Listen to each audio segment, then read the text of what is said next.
1924. The BBC broadcast the first ever shipping forecast. The country gets its first ever Labour government. And in the worst conditions it's ever seen, the derby is won by 9-2 favourite San Savino. The name of that derby winner was important to a boat builder 220 miles from Epsom in Culstock, Cornwall. James Goss has been in high demand, building a variety of boats, including watermen's boats, one of which he named after the previous year's derby winner, Papyrus. These boats had worked and raced on the Tamar for centuries. Four-oared racing was the norm on the Tamar and was renowned countrywide thanks to the famed Anne Glanville. It was also the only place left in the country that watermen's rowing clubs hadn't made the switch to sliding seats. James gave this year's derby winner's name to his new breed of boat, a boat sleeker and faster and very much more designed to race than work. The new design was looked upon with distaste by local rival boat builders and labelled Flash in derogatory terms. Well, the new Flashboat San Savino was built for and raced by the Morristown Rowing Club. This subtle design change was so successful that these flashboats became a must-have for the serious racing families. Over the next 100 years, flashboats first raced in good numbers with regattas along the Tamar at the port of Plymouth and at Looe, Foy and most popularly at Lerrin, which was often called the Henley of the West, with crews from Saltash, Morristown, North Corner, Foy and Polruan being dominant. The Second World War brought a decline, but immediately after the war, the Cornish County Youth Association wanted to get youngsters rowing again, so they came up with a new one-design boat.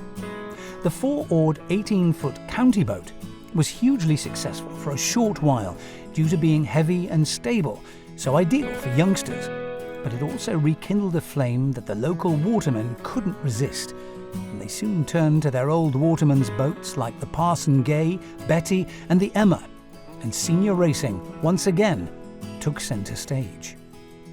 Fortunately, some of the old flashboats were still sitting in boat sheds across the region, and with a repaint and a few repairs, they now joined the watermen's boats and county youth boats at regattas locally. In 1951, in the west of the county, a group of keen rowers wanted to preserve their own local rowing skills, and so the Cornwall Rowing Association was formed to race their own one-design boat, this time a 15-foot skiff, as the estuaries of the Fowl and Helford and the local coves had always been a home to racing these smaller boats. This became hugely important to flashboat racing when in 1965 the CRA approached the watermen's families in the east of the county, and after some informal discussions, the decision was made to bring the 18-foot boats into the CRA. The first crew to win the CRA Men's Four-Oar Championship were Saltash Old Boys in a borrowed watermen's boat, Betty. It was also the last time a traditional timber-built boat won the championship. The following year, they formed Liner Rowing Club and made a visit to Plymouth boat builder Jimmy Dom to have a new flashboat built. The decision was made to build out of ply, as there was no rule against it. The advantage they took from this lighter boat was so great, it quickly became the order of the day. A couple of other build changes happened very quickly concerning number of and size of planks, etc., so an emergency committee meeting was held to tighten up the rules. Thankfully, the committee had some forward-thinking members, and they recognised that they now had the traditional boat-building skills and timber construction of the 15-foot skiff, but they also had a very light and cheap-to-build 18-foot flashboat that clubs could attempt to build for themselves that were quite difficult to row and so would encourage good technique.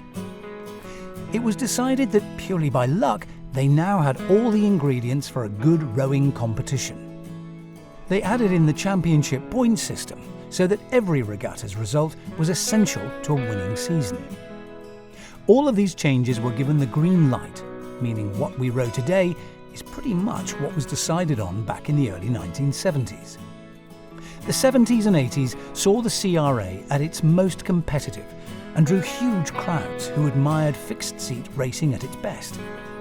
Since then, a few new clubs have formed and some have disappeared along the way, whilst the building of the boats has been shared between highly skilled boat builders and unskilled club members having their first attempt. And thankfully today, we have a healthy fleet of flashboats and skiffs and a strong core of clubs who take juniors as soon as they're big enough to handle an oar and produce the best fixed-seat rowers you'll see anywhere. So this season is the 100th season of the Cornish Flashboat, a boat that was born out of centuries of the watermen's boats and still has descendants of those watermen's families rowing them today. If you want to see Britain's rowing heritage, it's here in Cornwall in the form of the CRA.